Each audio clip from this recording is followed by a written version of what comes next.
Accessing Secure Channel. The Agent Files, where aspiring agents rise and masters flourish. Powered by Agent Builder Coaching. Mission initiated. File loading. Hi there. Welcome back. This is Peter Fan for Agent Builder Coaching and the Agent Files podcast. This particular episode, technically, we created it for those that are considering a career in real estate, so the aspiring real estate agents. However, it really applies to everybody that is thinking about a career in real estate, that have not quite started, that are starting a career, or that are struggling with their career in real estate. And it is really about your mental health and your overall well-being in the business in real estate, as this can be a rather stressful business. And for many people, they struggle with certain parts or at certain stages and phases in their career in this business. And frankly, I have yet to find somebody that hasn't had their own little struggles in the business at some point in time or another, including me. I'll put up my hand and admit that there are definitely times that you go like, do I really want to do this? Do I really need this? And, I then quickly consider my options and basically recognize relatively soon that I'm not qualified to do anything else anymore. Being out of the other levels of work for so long now that it would be hard to reprogram myself, so to speak. Anyway, so what does this episode cover? Well, we're going to talk about the emotional weight of real estate, recognizing some of the burnout signs, building resilience routines, and setting some boundaries, right? And understanding that you can actually control a lot of this yourself. And being aware of this at this very early stage in potentially a career in real estate may seem somewhat abstract and not necessarily a key concern for you at this point in time. But it is something to be aware of and to maybe think about how you would approach this. So one of the areas that this mental health and overall well-being will show up very quickly, and maybe even more so in your early days in real estate than later on, is your relationships.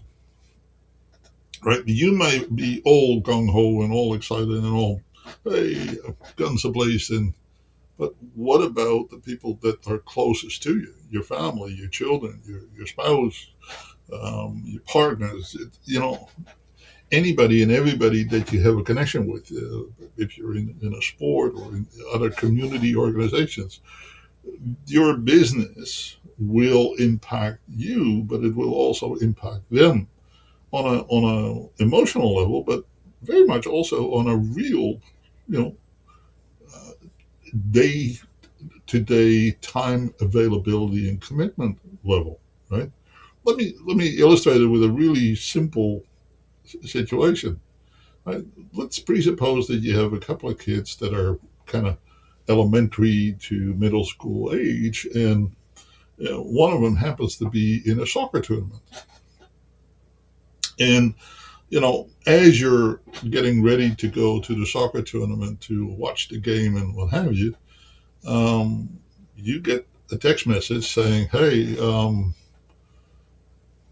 my name is so-and-so, and I want to see this house at 123 ABC Street. Can you make an arrangement to see it in the next hour to 2 hours?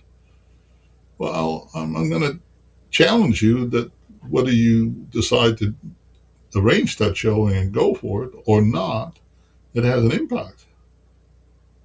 Right? It has a very distinct impact on you. It will have an impact on your family. It will also have an impact on your client. Right? So that can weigh on you.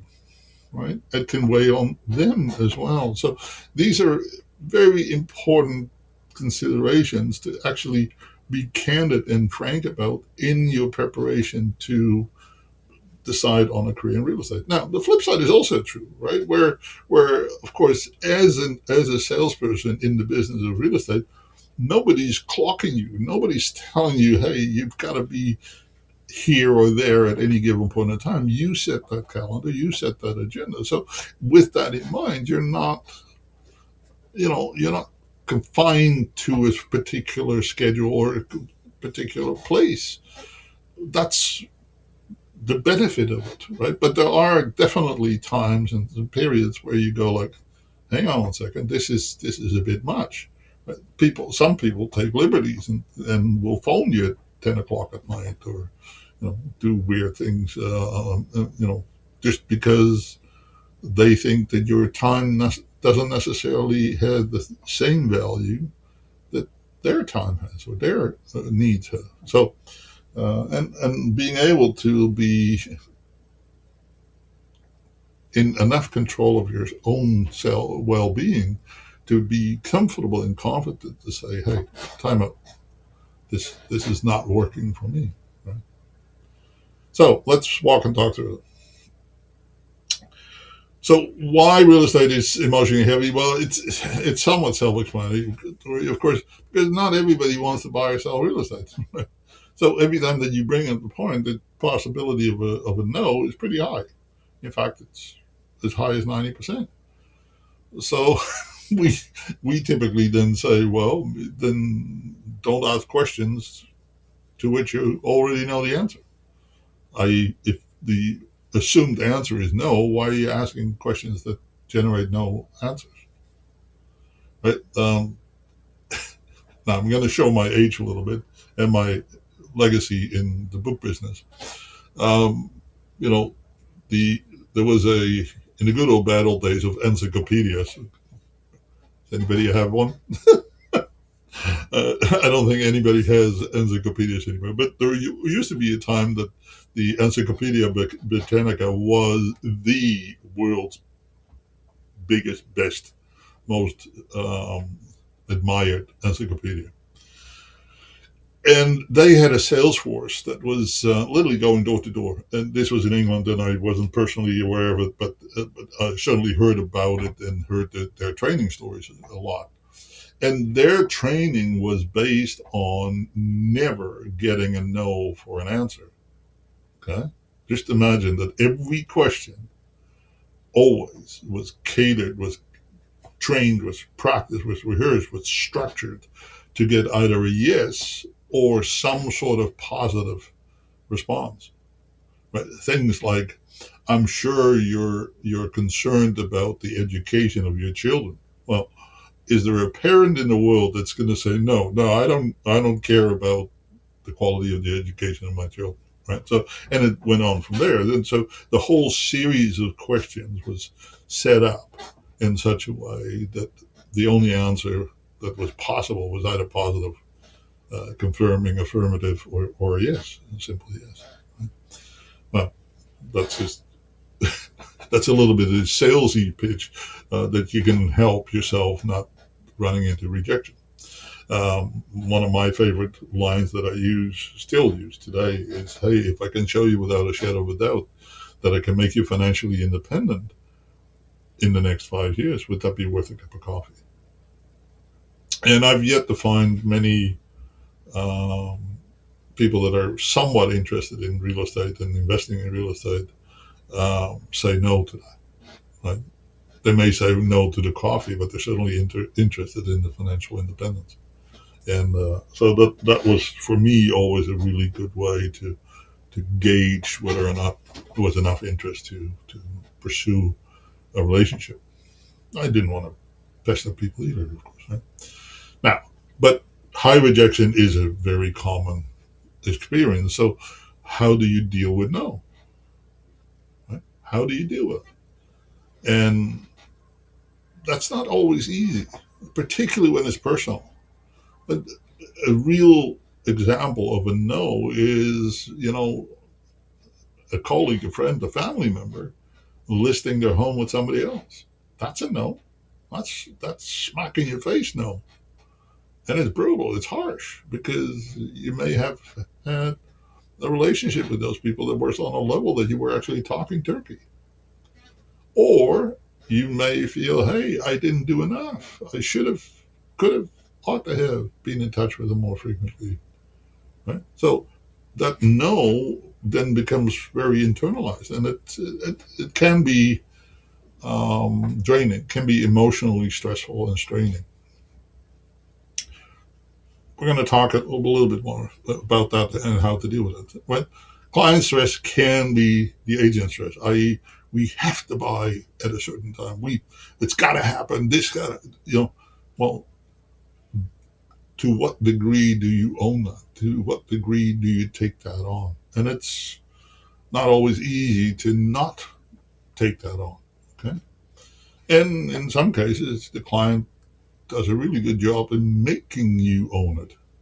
Right? What are you going to do to get our house sold? While at the same time, the seller says, I'm not going to be realistic with the sale price. Okay. Well, they never say it that way, right? They never say, hey, we expect you to sell our house. And oh, by the way, we're going to list 10 or 15% higher than the market, meaning that the house will never sell at that higher than market expectation. It just won't happen, period. Um, you know, it's extremely rare, less than 1/10 of 1%. A buyer is really willing and able to pay over asking price or over market value of a property.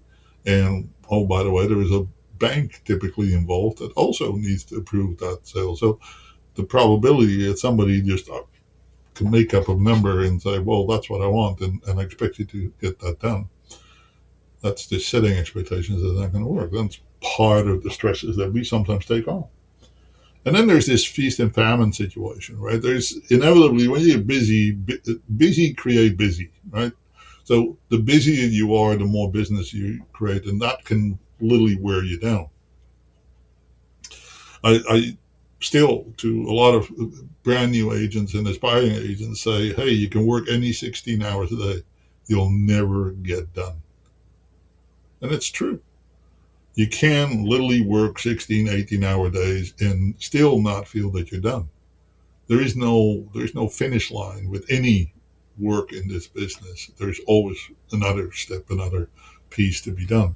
So you can truly wear yourself out, and it's not uncommon for people to, after about 9 months in the business, they hit this wall because they've been going on energy and excitement and adrenaline, but at one point in time that wears off, and all of a sudden they hit this wall and they just kind of have a real emotional and psychological and sometimes physical letdown. Right? I've seen people physically get sick because they've worn themselves out, literally worn themselves out, and so um, their health is very much affected by it. So, and I'm not trying to scare you here. This is it. All of these things are preventable. All of these things are manageable. Do you become an expert by learning this early? Maybe, I don't know, because I'm one of the guilty party. I'm a bit of a workaholic myself. I recognize a lot of this stuff in myself. Okay. So the proverb, you can't pour from an empty cup, is very profound. If you're empty, if you're worn out, if there's nothing left to give, how are you going to give good service, good quality to your clients? It's just not real possible. So there's some real aspects to this, right? Recognizing some signals are emotional, right? Avoidance. I just don't want to deal with people or stuff or more of this or more of that. Irritability, being short-tempered, having a short fuse, not having the patience to let the consumer, the client, your family members, your loved ones, to actually be part of what's going on. Physical, yeah, there's definitely insomnia is a big deal, headaches, fatigue.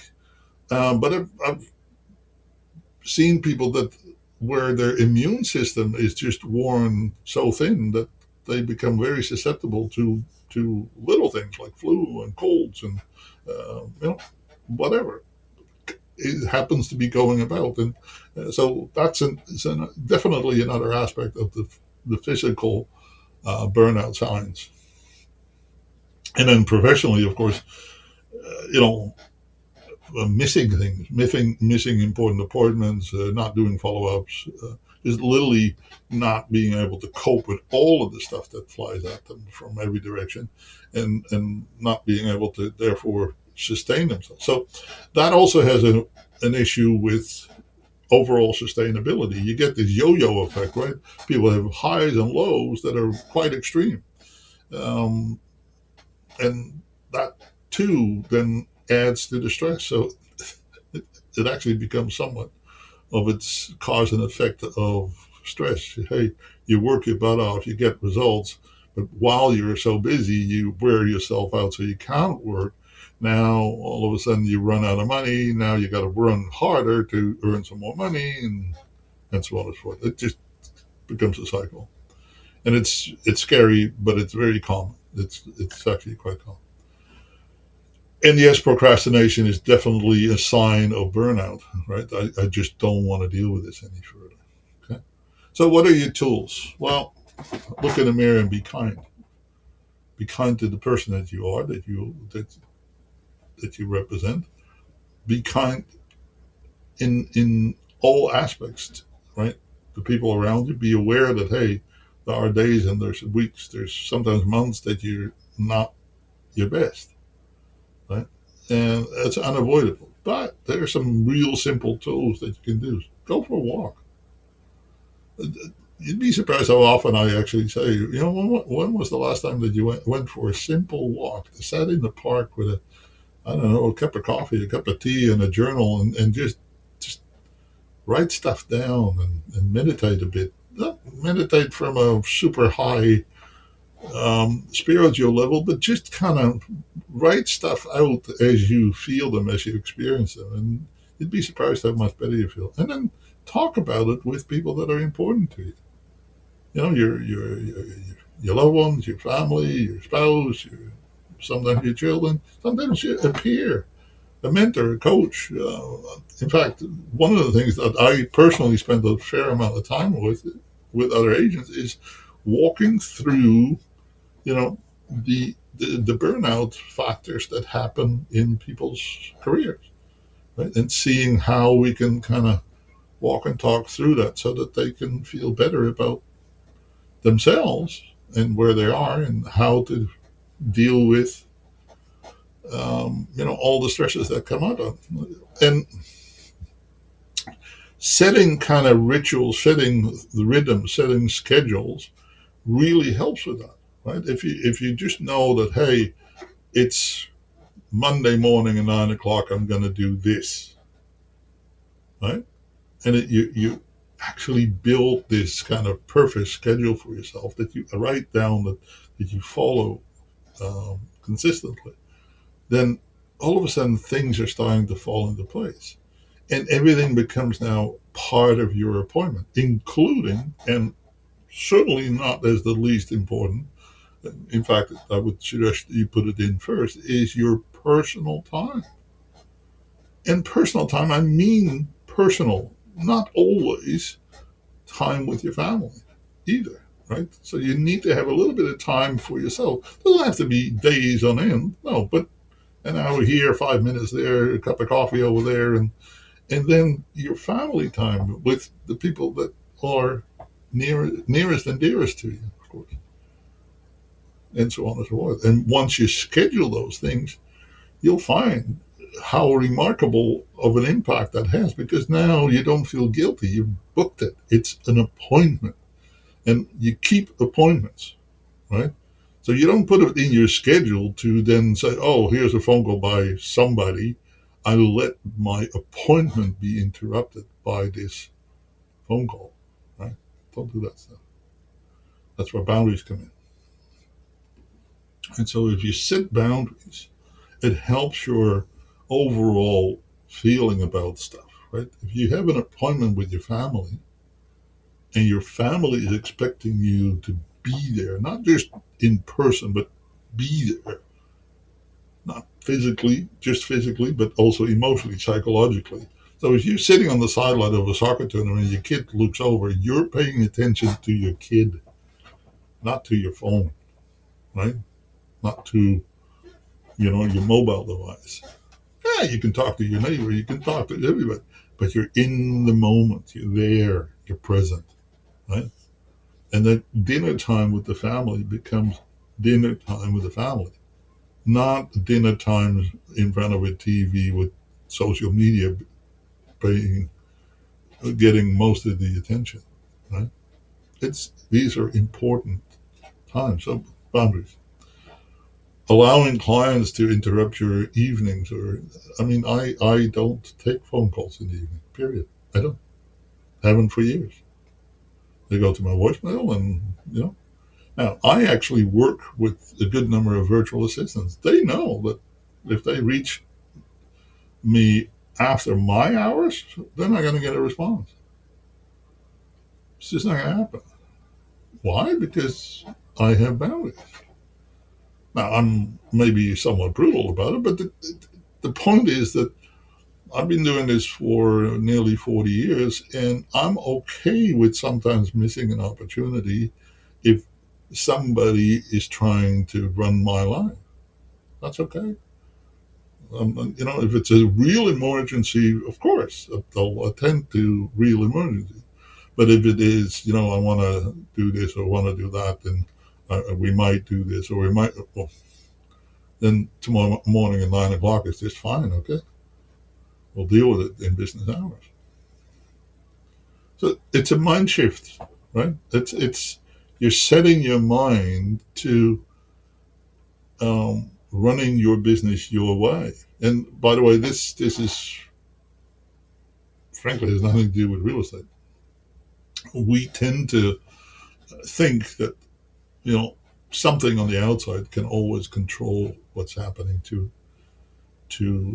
me. Well, rejection is not something that I take personal anymore, because if somebody is in a different place, in a different space in their life, my question whether or not they want to do business with me maybe completely the wrong thing at the wrong time, and therefore inappropriate, right? So if the client wants to say no to that, I don't take that personal. It's just part of life, and we move on. Actually, one of my favorite words in the business of real estate and in business in general is next. Next is a really good word, because then you just move on. It's not personal when somebody is not ready, is not wanting to do things at a time frame that you would like them to do it. Now, you still need to solicit business in some way, shape, or form, and ideally you do that by way of relationships that generate that business, that where the inquiry comes from other people.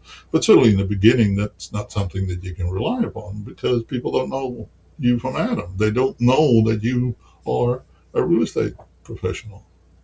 And even if they do, are you so memorable in their mind that you are the agent of preference, right?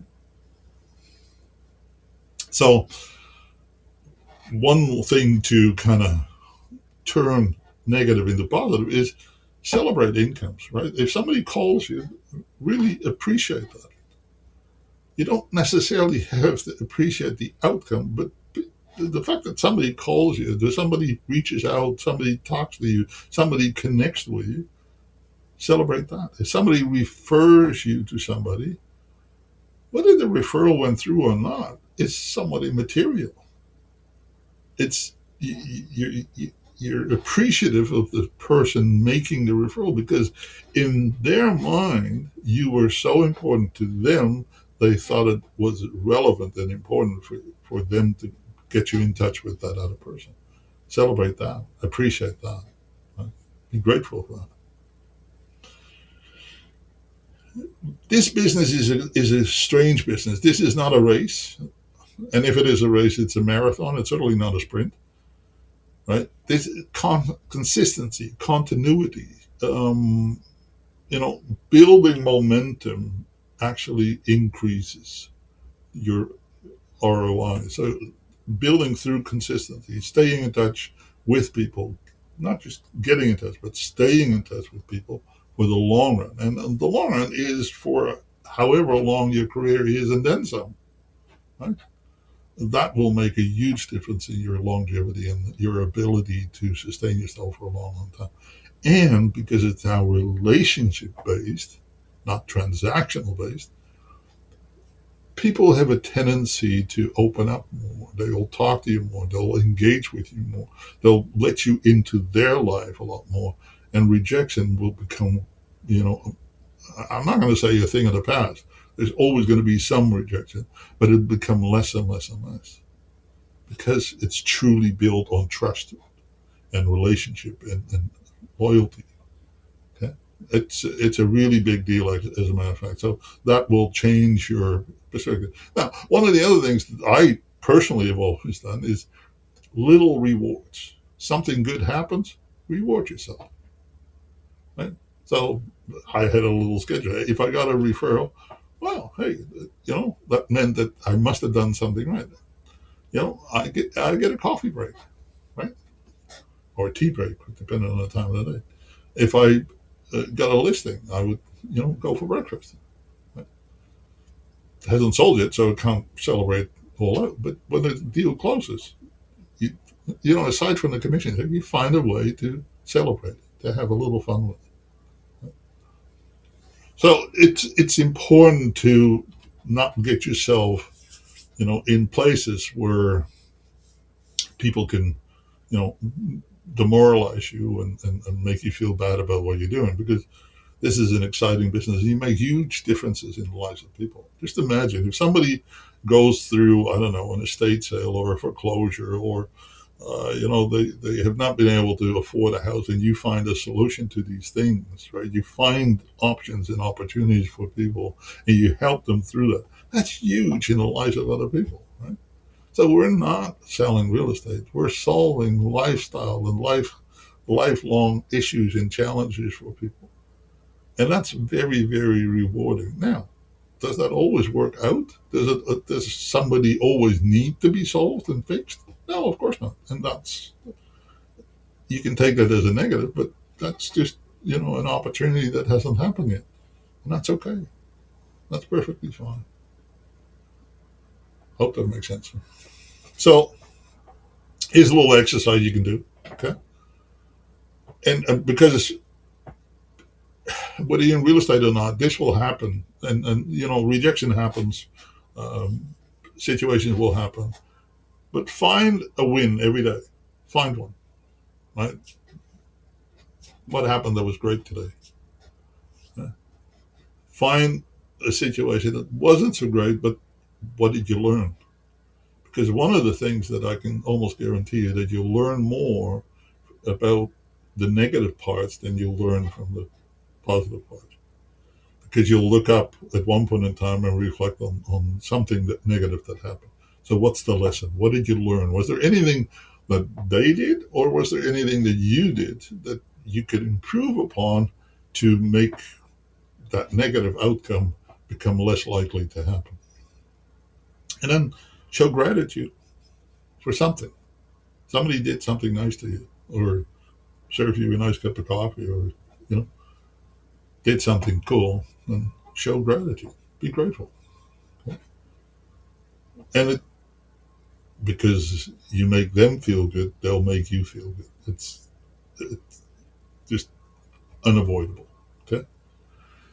There's an actual whole concept out there called appreciation marketing, and there's a book about it, there's a webinar about it, seminars about it. So if you want to look into it, there's definitely a whole level, a whole layer there that you can think about. And there's lots and lots of books, particularly about top of mind awareness and preferential marketing tools that work very deeply into this marketplace, that also treat things like the emotional roller coaster of any business that you might be involved in. So there's lots and lots and lots and lots of resources there that help you. But most of it comes down to you being able to attend to yourself, take control of yourself, and know when things don't quite work the way that you had anticipated, and then seek the assistance and support and the pause that you may need in order to kind of get yourself in balance again. Okay? So I hope that makes some sort of sense. So there's some real good resources there. So there's a little app called Calm, Headspace, Insight Timer. The technology can definitely help. I'm going to suggest that your your people supports are probably a bit more impactful, certainly in the beginning of your career, because you probably don't know what you don't know, right? The things that you need to be aware of come at you so fast and so furious that from time to time, having a peer, having a somebody real to work with, to connect with, to talk to about some of the stuff that is flying at you. One of the, and you've heard me say this before, but one of the common statements that I hear a lot from agents is it's like drinking from a fire hose, and that's how real estate will feel at times, right?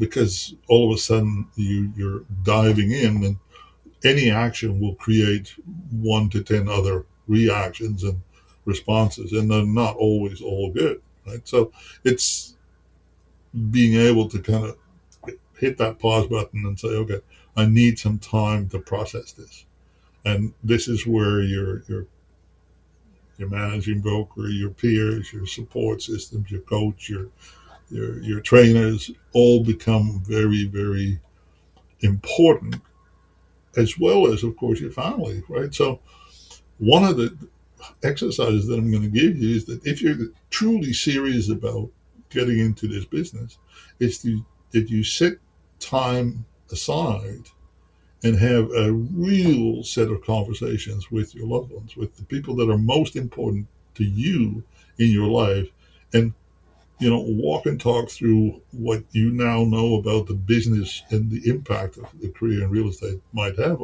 on you and on them, and ask them how they feel about it and how they want to be treated and how they want to be respected and dealt with in times of high demands of your time, your emotional wherewithal, your emotional presence, right?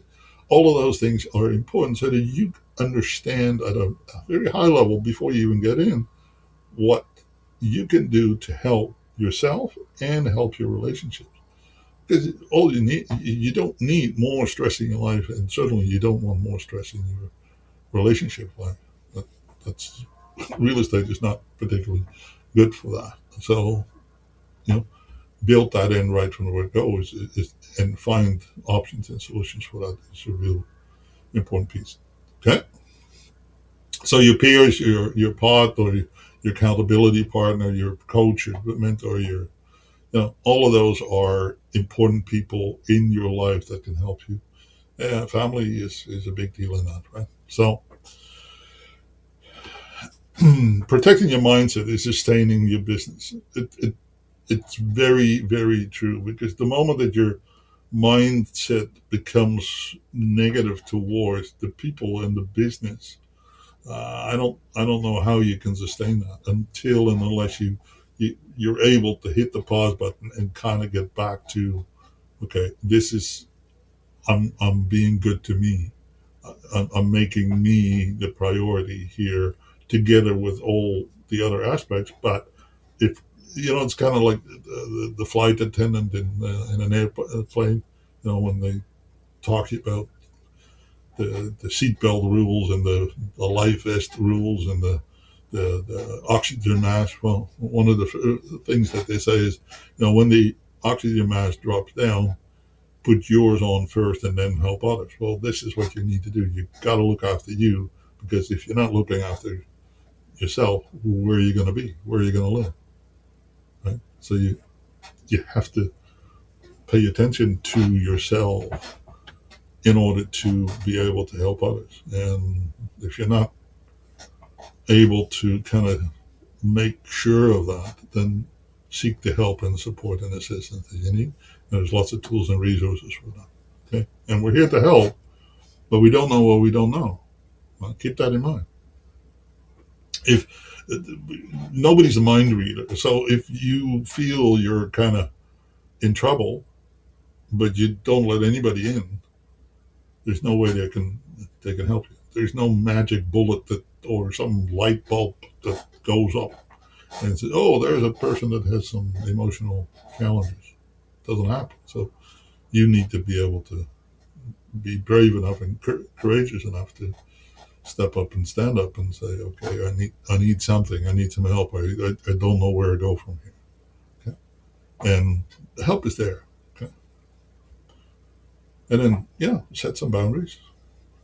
What will you commit to? What will you say no to? And hit that pause button and look after yourself.